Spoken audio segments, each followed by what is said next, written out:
حضور میرے سوال کے دو حصے ہیں. تو یہ ہے کہ کمیونزم اور سوشلزم میں کیا فرق ہے، اور دوسرا حصہ یہ ہے کہ کیا سوشلزم کمیونزم کے مقابلے میں زیادہ بہتر اقدار پر مبنی ہے کہ ابھی تک بعض ملکوں میں. فرق سمجھیں گے تو سوال کیسے کر دیا؟ پہلے فرق سمجھیں گے تو سوال اٹھے گا ہی نہیں. وہ سوشلزم تو ایک عمومی لفظ ہے جس کا کارل مارکس سے تعلق نہیں ہے. سوشلزم کے نام پر انگلستان میں بھی دوسرے ممالک میں بھی مختلف ایسی تحریکات یا فلسفے پیش کیے گئے جن کی روح سے سوسائٹی کو بہتر بنانے کے لیے تجاویز اور انصاف کو عام کرنا، غریب کے حقوق کے لیے ایک ایسی حکومت کے قیام کا تصور جو رحم دل، نرم دل اور بھلائی کے لیے وقف ہو، یہ سوشلزم ہے. اصل میں کارل مارکس کا سوشلزم سائنٹیفک سوشلزم ہے. سائنٹیفک سوشلزم کا مطلب یہ ہے کہ سائنسی طریق پر اس نے یہ ثابت کیا کہ انسان کا رخ مختلف طرز حکومت اور طرز سیاست سے گزرتا ہوا بالآخر اس سوشلزم پر منتج ہوگا جس میں روٹی، کپڑا، مکان ہر ایک کے لیے یقینی ہوگا اور ہر شخص سے صلاحیت کے مطابق کام لیا جائے گا اور ضرورت کے مطابق اس کو دیا جائے گا. یہ جو تصور ہے سائنٹیفک سوشلزم کا، اس میں اس نے بہت سے حساب داخل کیے، کیلکولیشنز کی، اور اس کی بنیاد ڈائلیکٹیکل میٹیریلزم پہ رکھی.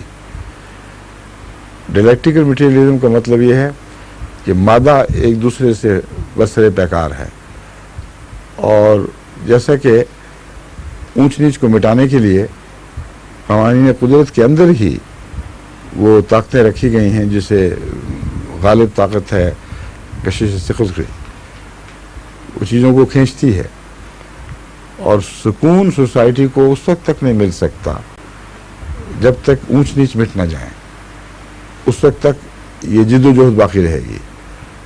اور ڈائلیکٹیکل میٹیریلزم کا مطلب ہے کہ میٹر سے ہمیشہ برسر پیکار رہے گی یہاں تک کہ اسٹیبلٹی آ جائے، اور اسٹیبلٹی اس کے بغیر آ نہیں سکتی کہ اونچ نیچ ختم ہو جائے.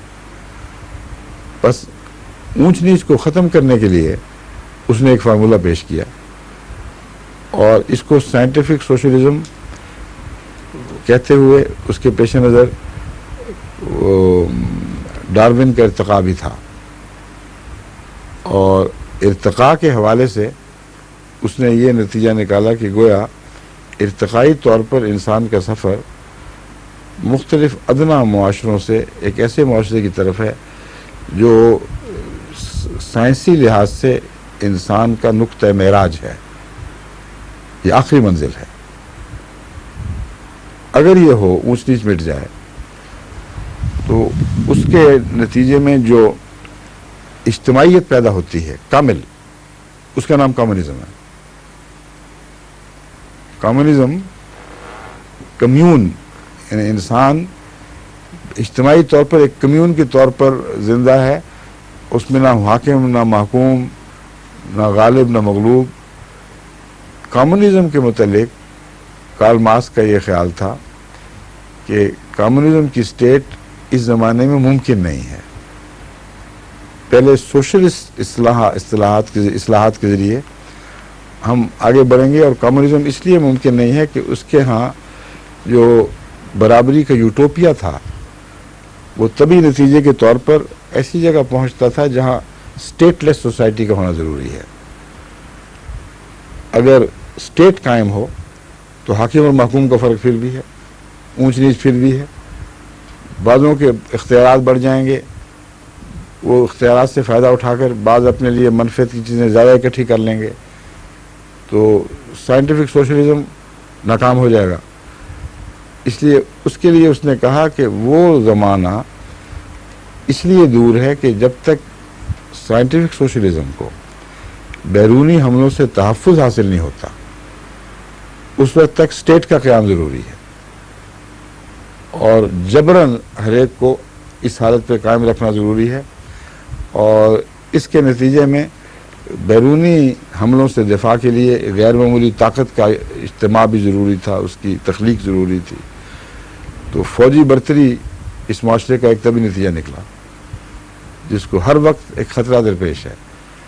اور جو فوجی برتری شروع ہو جائے تو پھر اقتصادی بوجھ بہت بڑھ جاتے ہیں. اس لیے کمیونزم نے بجائے اس کے کہ ان اقتصادی مسائل کو حل کرنے میں کامیاب ہوتا جن پر اس کا آغاز تھا، جن پر بنا کرتے ہوئے اس کا آغاز تھا، اپنے دائرے میں اور مصیبتیں ڈال دیں. کیونکہ بیرونی خطرات کے پیش نظر وہ فوجیں رکھنی پڑیں، سائنس کی ترقی کو خالصتاً دفاع کی طرف رخ موڑ کر طاقت سے بڑھ کر بوجھ ڈال دیا گیا. اور جب اقتصادیات سے زیادہ نکال لیا جائے پیسہ تو اقتصادیات میں پرورش کی طاقت نہیں رہتی. یہ قانون ہے. آپ اپنی بزنس میں سے اتنا ہی نکال سکتے ہیں جتنا بے شک کھائیں پیئیں مگر بزنس پر برا اثر نہ پڑے. تو جب تقاضے بڑھ جائیں اور اقتصادی جو ذرائع ہیں وہ نسبتاً کم ہوں تو اور بھی کم ہوتے چلے جاتے ہیں. اس لیے ایک بالکل مصنوعی طرز کا ایک سائنٹیفک سوشلسٹ نظام تھا جس میں اور بھی بہت سے یعنی اسقام ہیں، وہ میں بحث میں نہیں جاتا، جس کے نتیجے میں آخر کمیونزم کے درجے پہ پہنچنے سے پہلے یہ کولیپس کر گیا. کمیونزم کے درجے میں اسٹیٹ کو اڑ جانا چاہیے تھا. ان کے ہاں اسٹیٹ کے بغیر کمیونزم قائم نہیں رہ سکتا تھا. چنانچہ ان کا حال دیکھ کر چین نے آخری نتیجہ یہ نکالا کہ مغرب کو کہہ دیا کہ ہم پہلے اپنی اقتصادیات کو سائنٹیفک سوشلزم سے آزاد کریں گے اور جس کو تم کہتے ہو صحت مند ہوگی اور تمہیں آمدن زیادہ ہوگی، بیرونی تجارتیں ہوں گی، اس کو ہم کریں گے، لیکن اپنی کمیونسٹ حکومت اور ٹوٹیلیٹیرین رجیم کے تابع کریں گے. کیونکہ اگر اس کو اٹھا دیا تو یہاں کنفیوژن پیدا ہو جائے گا. اور یہ بہت معقول بات ہے اس کے مقابلے پر جو روس نے کی. بیک وقت دونوں جگہ سے کمیونزم کے انخلا نے ایسا اشتراکیت کے ایسا کنفیوژن پیدا کیا ہے کہ پھر اس سے سنبھل ہی نہیں سکے. اب چین اس معاملے میں بڑے زور کے ساتھ قائم ہے کہ ہم اس کی بات بعد میں کریں گے، پہلے تو ہم اپنے نظام معیشت کو باہر کی دنیا کے مطابق کرنے کے لیے رفتہ رفتہ تدریجی تبدیلیاں پیدا کریں گے. وہ کر رہے ہیں، سمجھے؟ مگر اور خطرات ہیں ان کے، وہ اس وقت بحث میں جانے کی ضرورت نہیں. یہ ہے خلاصہ اشتراکیت اور کمیونزم کا، ان کے فرق اور کیوں کمیونزم بالآخر قریب آنے کی بجائے اور بھی دور ہٹ گیا. ان کے خیال میں رفتہ رفتہ اشتراکیت کا قدم کمیونزم کی طرف بڑھنا چاہیے تھا، لازماً اٹھنا چاہیے تھا، اور یہ ڈائلیکٹیکل مٹیریلزم کا تقاضا تھا.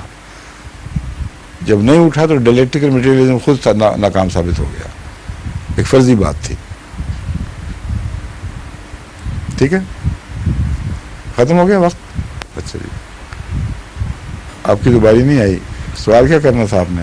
ایک سوال تو کیا ہی حضور پہلے، اگر اجازت ہو تو ایک سوال پوچھ لوں کہ وقت جی اجازت ہے؟